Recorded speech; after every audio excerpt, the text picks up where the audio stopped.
Praise the lord అండి అందరికీ. ఈ రోజు బైబిల్ స్టడీలో మనము ఆదికాండము 17వ అధ్యాయం గురించి చదువుకుంటాము. ఆదికాండము 17వ అధ్యాయంలో మనకు ప్రధానంగా 3 విషయాలు కనిపిస్తాయి. ఒకటి, దేవుడు ఇచ్చే ఆశీర్వాదాలు అబ్రహాముకి, షారమ్మకి, ఇష్మాయేలుకి మరియు ఇస్సాకుకి నలుగురికి దేవుడిచ్చే బ్లెస్సింగ్స్. 2, అబ్రహాము చేయాల్సిన పనులు. 3, అబ్రహాము యొక్క ప్రవర్తన మరియు క్రియలు ఎలా ఉన్నాయి అనేది 3వ విషయం. మొదటగా ఈ చాప్టర్ లోనే దేవుడు అబ్రాము పేరుని అబ్రహాముగా, సారాయి పేరును షారాగా మార్చడం జరుగుతుంది.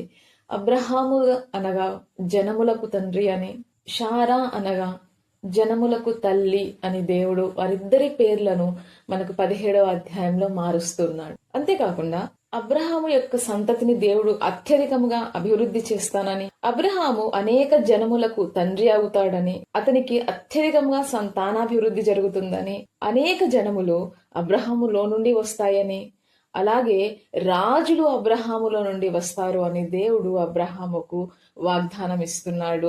దేవుడు అబ్రహామును ఇక్కడ ఆశీర్వదిస్తున్నాడు. అంతేకాకుండా కేవలం అబ్రహాముతోనే ఈ ఆశీర్వాదం స్టాప్ అవ్వడం లేదు. ఈ ఆశీర్వాదమును నిబంధనగా అతని సంతానమునకు కూడా దేవుడునై ఉండి ఈ నిబంధనను కంటిన్యూ చేస్తాను, ఈ నిబంధనను నిత్య నిబంధనగా మారుస్తాను అని దేవుడు అబ్రహాముతో చెప్పడం మనము 17వ అధ్యాయంలో గమనించవచ్చు. మరియు ఏదైతే కానాను అనే ప్రదేశమందు ఇప్పుడు అబ్రహాము ఉన్నాడో ఆ దేశమును అతనికి స్వాస్థ్యముగా ఇస్తాను అని దేవుడు పలకడం మనం గమనించవచ్చు.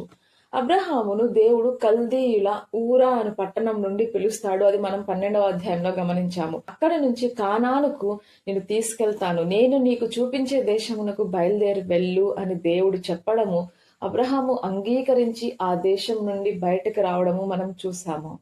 మరి ఆ దేశము, ఆ పరదేశము, ఆ తనది కాని దేశమును దేవుడు ఇక్కడ అబ్రహాముకు అతని సంతతికి స్వాస్థ్యముగా ఇస్తున్నాను అని మళ్ళీ రిపీట్ చేస్తూ ఉన్నాడు.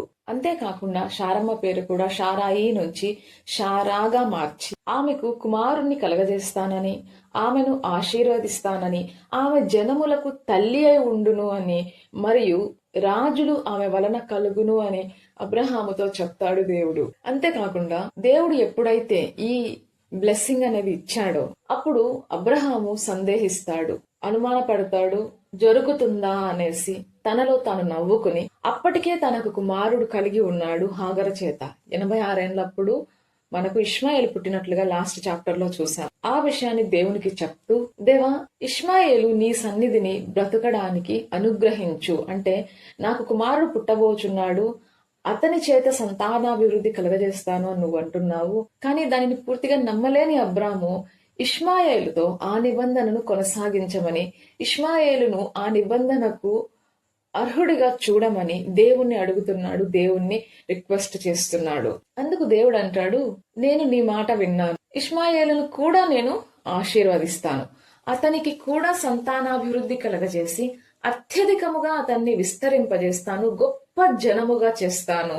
అదేవిధంగా 12 మంది రాజులు అతనిలో నుండి బయటికి వస్తారు. కానీ షారమ్మ నీకు ఒక కుమారుణ్ణి కంటుంది, అతనికి నీవు ఇస్సాకు అని పేరు పెడతావు, అతనితో నా ఈ నిబంధనను స్థిరపరుస్తాను, నీ తర్వాత నీ సంతతికి నేను ఏదైతే నిబంధన నేను నీతో చెప్పానో ఆ నిబంధనను నేను ఇస్సాకుతో స్థిరపరుస్తాను దేవుడు ఇక్కడ చెప్తాడు. అంటే ఈ మాటల్లో మనకు దేవుడు అబ్రహాముకు ఇచ్చిన వాగ్దానము మరియు ఆశీర్వాదము, షారమ్మకి ఇస్తున్న ఆశీర్వాదము, గొప్ప జనముగా అభివృద్ధి చేసి 12 మంది రాజులు తనలోంచి బయటకు వస్తారు అనేసి ఇష్మాయేలుతో చేస్తున్న ఆశీర్వాదము, అదే విధంగా ఇస్సాకు పుట్టక ముందే దేవుని చేత ఆశీర్వదించబడుతున్నట్లుగా ఇక్కడ మనం చూస్తూ ఉన్నాం. మరి దేవుడు ఇన్ని బ్లెస్సింగ్స్ ఇచ్చినప్పుడు అబ్రహాము యొక్క పరిస్థితి ఏమిటి, అబ్రహాము యొక్క ఆలోచన ఎలా ఉన్నాయి, అబ్రహాము యొక్క ప్రవర్తన ఎలా ఉంది అంటే, ఒక చోట మనం చూస్తాము సాగిలపడి ఉండగాని, అంటే కంప్లీట్ సబ్మిషన్ అనేది దేవుడికి ఇచ్చాడు. తనని తాను తగ్గించుకొని పూర్తిగా ఒబీడియన్స్,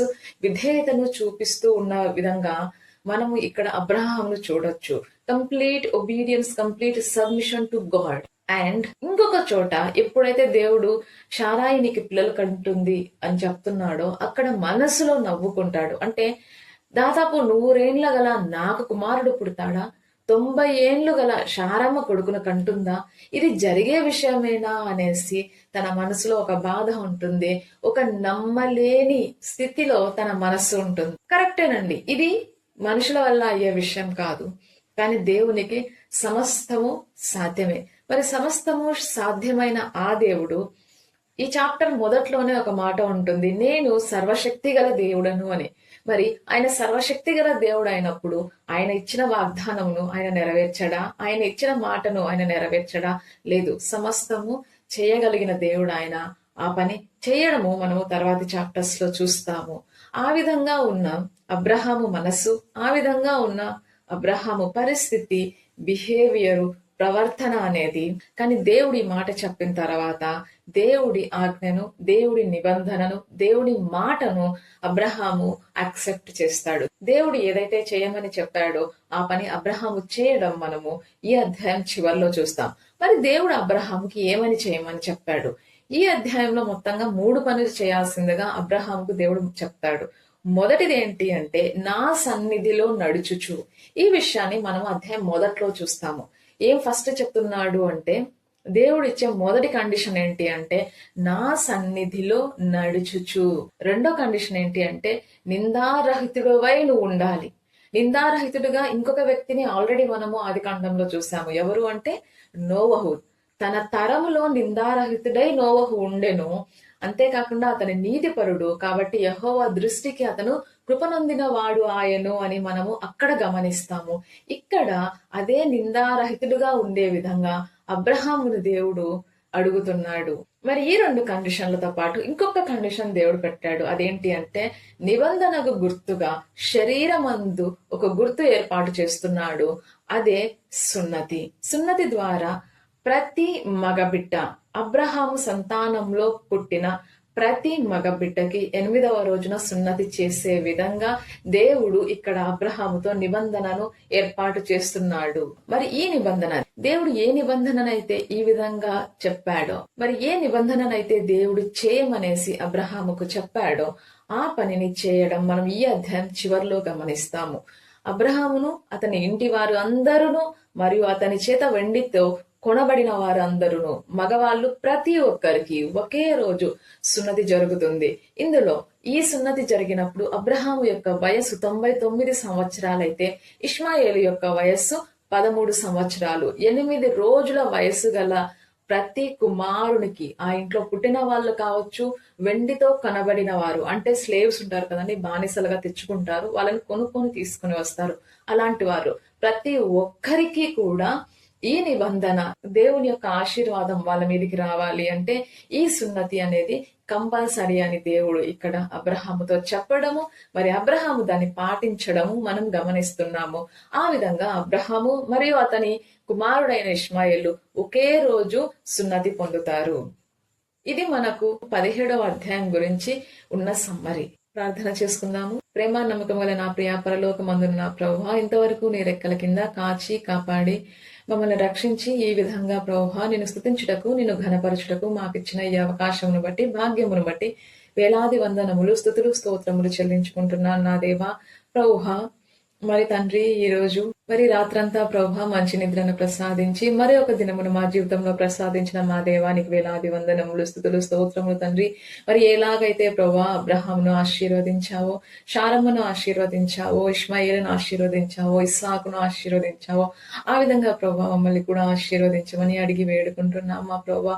అవును తండ్రి, ఎన్నో కార్యాలు ప్రభా మా వల్ల, మా ఆలోచనకు ప్రభా అది ఇంపాసిబుల్ అనిపిస్తుంది తండ్రి. ఇవి జరిగే పనేనా అనిపిస్తుంది తండ్రి. నమ్మలేని విధంగా కొన్ని వాగ్దానాలు, ఆశీర్వాదాలు ప్రభా మా యొద్దకు వచ్చినప్పుడు, మాకు కనపడినప్పుడు, నీవు మాతో మాట్లాడినప్పుడు తండ్రి దాన్ని నమ్మే ధైర్యం అనేది ప్రభా మాకు ఉండదేమో, కానీ ప్రభా అది ఖచ్చితంగా చేయగల సర్వశక్తిమంతుడైన దేవుడు తండ్రి నీవు ప్రభా. మరి ఏదైతే నీవు కట్టడలు మాకు పెట్టి ఉన్నావో, ఏదైతే కండిషన్స్ నువ్వు మాకు చెప్పి ఉన్నావో, ఏదైతే ఆజ్ఞలను నీవు మాకు ఇచ్చి ఉన్నావో, మరి ఆజ్ఞలను తూచా తప్పకుండా మేము పాటించులాగా మా పూర్ణ మనస్సుతోనూ, మా పూర్ణ హృదయంతోనూ, మా పూర్ణ ఆత్మతోనూ ప్రభువా నిన్ను ఆరాధించే భాగ్యమును మాకు ప్రసాదించుము తండ్రి. మరి ప్రభువా మా రోజంతటిలో నువ్వే మాకు తోడు నీడగా ఉండుమని, మేము చేయబోయే ప్రతి కార్యంలో మాకు తోడు నీడగా ఉండుమని, మేము వేసే ప్రతి అడుగులో మాకు తోడు నీడగా ఉండుమని, మేము తీసుకునే ప్రతి నిర్ణయంలో మాకు తోడు నీడగా ఉండుమని, మేము చేసే ప్రతి పనిలో మాకు తోడు నీడగా ఉండుమని ప్రభువా. మరి మేము ఏదైతే చేస్తున్నామో, ఏదైతే మాట్లాడుతున్నామో, ఏదైతే ఆలోచిస్తున్నామో ప్రభువా, మరి అవి ఏవి కూడా నీకు ఆయాసకరం కాకుండా అంగీకారంలో ఉండే విధంగా ప్రభువా మమ్మల్ని ఆశీర్వదించి దీవించుమని, మమ్మల్ని నడిపించుమని యేసుక్రీస్తు అతి పరిశుద్ధ నామంలో మిమ్మల్ని అతి మిక్కిలిగా అడిగి వేడుకుంటున్నాను నా ప్రియ పరలోకమందున నా ప్రభువా. ఆమె ప్రైజ్ ది లార్డ్ అందరికీ. Thank you for watching. See you.